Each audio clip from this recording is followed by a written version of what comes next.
provides energy which drives our planet's weather and climate. One of the climate patterns that occur here in the Philippines is the El Niño Southern Oscillation, or ENSO.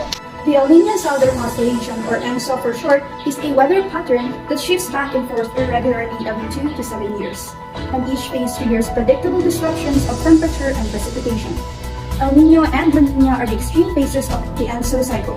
The atmosphere and ocean in the tropical Pacific interact, resulting in a periodic variation between the low normal and above normal sea surface temperatures and dry and wet conditions over the course of a few years.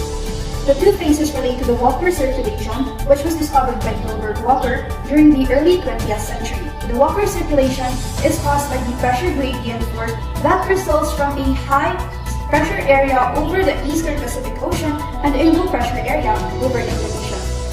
The last ENSO in the Philippines occurred last 2016 due to its time interval, which is every 2 to 7 years. It caused devastating floods and atmospheric droughts, which highly affected the country, resulting to different circumstances. ENSO naturally swings between different phases, the El Niño and the La Niña. So what are these phases and how do they impact the climate in the Philippines, especially on Apayao? During the ENSO cycle, the trade winds or the winds coming from the eastern Pacific Ocean weakens. As a result, the supposed to be hot air that needs to spin around from east to west becomes trapped.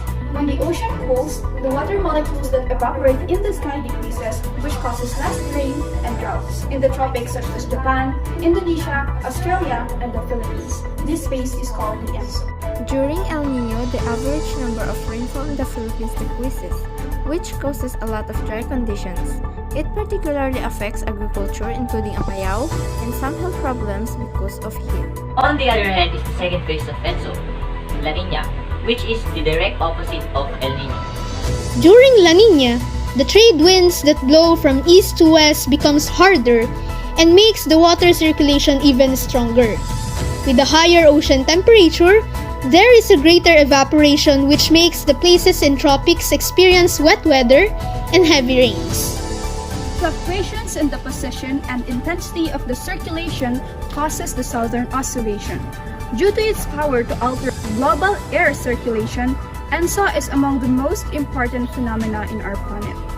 Understanding ENSO is a big part in understanding our climate, as well as how it affects the different aspects in our community.